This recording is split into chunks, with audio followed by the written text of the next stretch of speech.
Haha, this tweet says Angel Reese can't miss in her layup drills. I think she's quit on this season. I think this is a worse version than Kawhi Leonard. I think she's using her back as an excuse.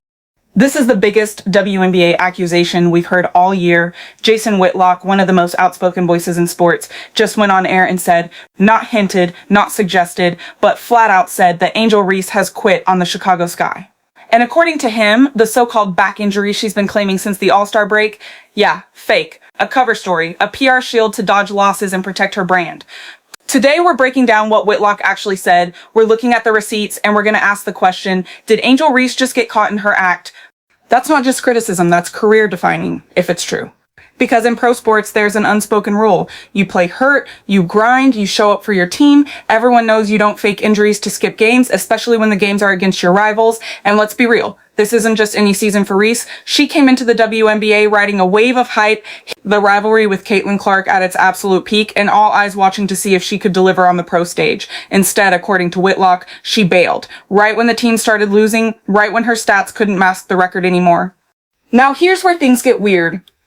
Reese has been listed as day-to-day for weeks. No exact injury diagnosis, no timeline, no explanation for when or how it happened. Compare that to Caitlin Clark's injury. You can literally pinpoint the moment she re-aggravated it, and the team gave updates and a rough return target. With Reese, silence. Just a repeating day-to-day from the coach and the occasional focusing on rehab line. If you follow sports long enough, you know that's the same vague language teams use when they don't want to tell you the truth. That right there is the heart of Whitlock's accusation, brand protection. He's basically saying Reese looked at the standings, saw the Sky weren't going anywhere this season, and decided, why take the heat for a losing record? Think about it. One of the fastest ways to tank your marketability as a player is to be associated with a losing team. And in the age of social media, image is everything.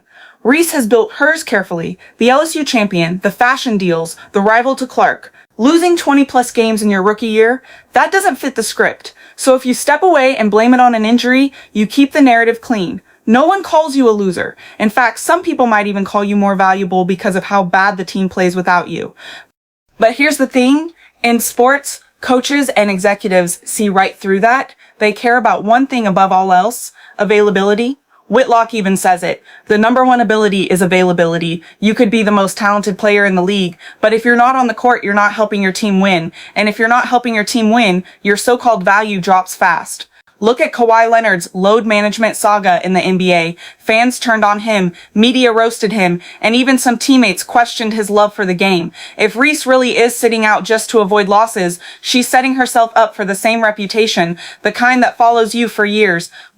This comparison is brutal, but it's also what makes this story blow up. Caitlin Clark has been out with a real injury, but she's still been visible, traveling with her team, supporting them from the bench, staying connected to the fans. Reese, according to Whitlock, she didn't even travel for the Fever vs. Sky matchup in Indianapolis, a game loaded with rivalry hype.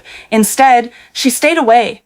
No presence on the sidelines, no moment for the fans, nothing. And here's what that does. It lets the Caitlin Clark fan base point and say, see, this is why she's not on Clark's level. It feeds the narrative that Reese cares more about off-court deals than on-court competition. Here's where I land. If the injury is real, the Sky need to be transparent, give the details, tell us the timeline, kill the speculation, because right now, the silence is doing more damage than anything Whitlock could say. But if he's right, if this is about protecting the brand and avoiding the L's, then yeah, that's going to follow Reese for the rest of her career. You can't be the self-proclaimed rival to Caitlin Clark, the face of the league, and disappear when your team needs you most. So what do you think? Is Whitlock calling it exactly as it is? Or is this just another case of the media trying to tear down Angel Reese? Drop a comment below if you're riding with Caitlin Clark and if you think the WNBA needs answers. If this was any other player, maybe it wouldn't be as explosive. But this is Angel Reese, the same Angel Reese who thrives in the spotlight.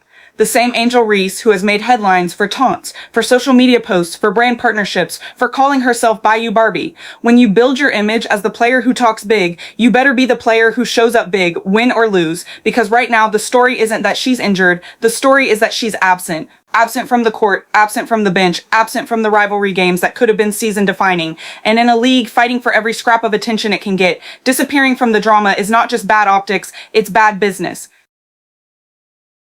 And when the optics look bad, your rivals, like Caitlin Clark and the Indiana Fever, don't even have to say a word. The court of public opinion will handle it for them.